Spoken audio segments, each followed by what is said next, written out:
সমস্যার সাথে ভালো একটা ফ্রেন্ডশিপ আছে আমার। সমস্যা যেমন আমার ফিস ছাড়ে না। এটা ৪২, এটা ৪০। দেখেন এটাও ডাইন পায়ের, এটাও ডাইন পায়ের। এখন কি করা যায়? আসসালামু আলাইকুম। ঈদ মোবারক। ঈদের দিনের সারা দিনের কাজ প্রথমত হচ্ছে নামাজ পড়া লাগবে। তা আগে ফজরের নামাজটা পড়ে নেই।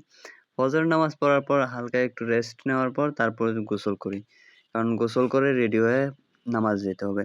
আর আমার সাথে প্রবলেম লেগেই থাকে, কি আর বলবো। জুতা আনছি, ডাইন পায়েরটা চেক করছি, বাম পায়েরটা আর চেক করে নিয়ে ওরে বলছি প্যাক করতে। সিঙ্গেল জুতা চেক করছি অ্যান্ড দেন এই অবস্থা। এখন দুইটাই ডাইন পায়ের দিয়ে দিছে, তাও একটা 40 একটা 42।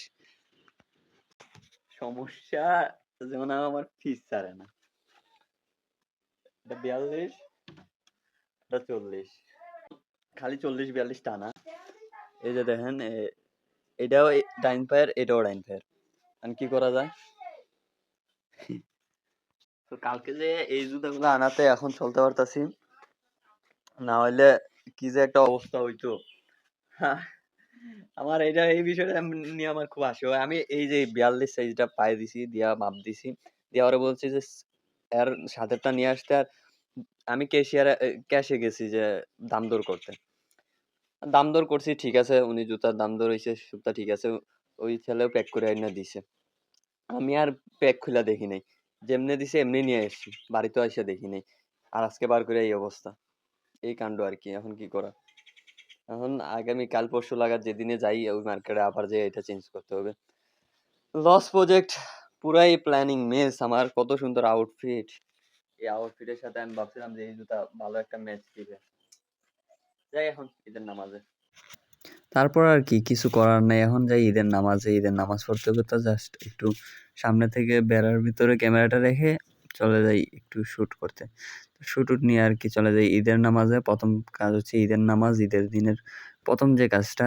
তারপর সেখান থেকে যাই কবরস্থানে একটু ঘুরতে, জিয়ারত করতে। না, এটা বিদআত। আমি আব্দুর রাজ্জাক বিন ইউসুফে হুজুরের প্রচারে শুনছিলাম।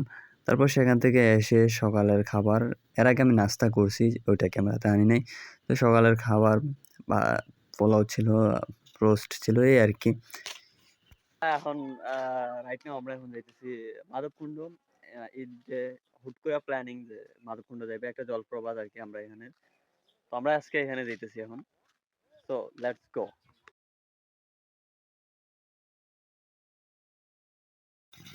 সো আমাদের যাওয়ার কথা প্রথমত মাধবকুণ্ড, কিন্তু আমরা মাধবকুণ্ড না গিয়ে সবার আগে যাই কুলাউড়ার খুবই ফেমাস মডেল মসজিদে।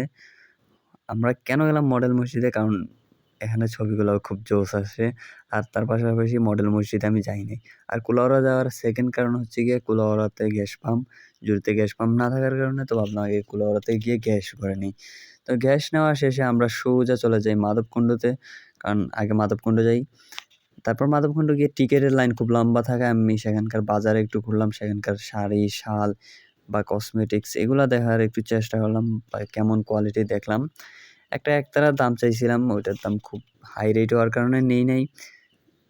আমি যে কোনো জায়গায় গেলে কিছু একটা আনার চেষ্টা করি ওইখান থেকে, যাতে স্মৃতি হিসাবে থাকে। লাইক সাজেক গেছিলাম, একটা কাপ আর একটা মগ টাইপের আনছিলাম। তো আমরা টিকিট পেয়ে যাই, এর মধ্যে একজনকে সিরিয়ালে দাঁড়াই করতেছিলাম। তো টিকিট দিয়ে আমরা এন্ট্রি নিয়ে নিই। তো আমি এর আগেও মাধবকুণ্ড গেছি। আর আজকে যাওয়ার কারণ হচ্ছে গিয়ে টাইম পাস। কারণ সারাদিনেই সবাই ঘুমাবে বা এই সেই করবে, বেশিরভাগই ঘুমাবে। আর হেডফোন দিয়ে স্ক্রল করবে টিকটক, ফেসবুক এইগুলাই। তো ভাবলাম এইগুলা না করে কি অন্য কিছু করা যায়। তো অন্য কিছু কি ঘুরতে যাওয়া যায়। তো আর কি ওই মাধবকুণ্ড যাওয়া, এত ক্রাউড, মানে আমি এর আগে এত ক্রাউড দেখি নাই মাধবকুণ্ড। লাস্ট টাইম যখন গেছিলাম তখন এত ক্রাউড ছিল, কারণ তখনও ঈদ সিজন ছিল। আর আমরা ঈদের দিনেই যাই, কারণ ঈদের দিনের টাইমটাই পাস করতে হবে। তো ক্রাউড দেখে মানে আমার মাথা খারাপ হয়ে গেছে, কিন্তু ভিউটা সুন্দর ছিল। আরেকটু মেঘের দিন গেলে আরও ভালো ভিউ পাওয়া যেত, কারণ ঝর্ণার ভিউ মেঘের দিন। তারপর সেখান থেকে এসে একটু ফ্রেশ হয়ে রেস্ট নিই, অ্যান্ড দেন যাই একটা পিজা বার্গে বা মিস্টার পিজাওয়ালা, ওটার নাম আমাদের জুড়িতেই। তো যাই সেখান থেকে একটা পিজা আনি। তো এনে রাত্রের শেষ পার্টি হচ্ছে পিজা পার্টি। পিজা পার্টি শেষে গিয়ে ঘুমিয়ে পড়ি। আর অন্য কিছু খাওয়া দাওয়া হয় নাই, গিয়ে ঘুমিয়ে পড়ি ডাইরেক্ট। তো good bye, take care, see you.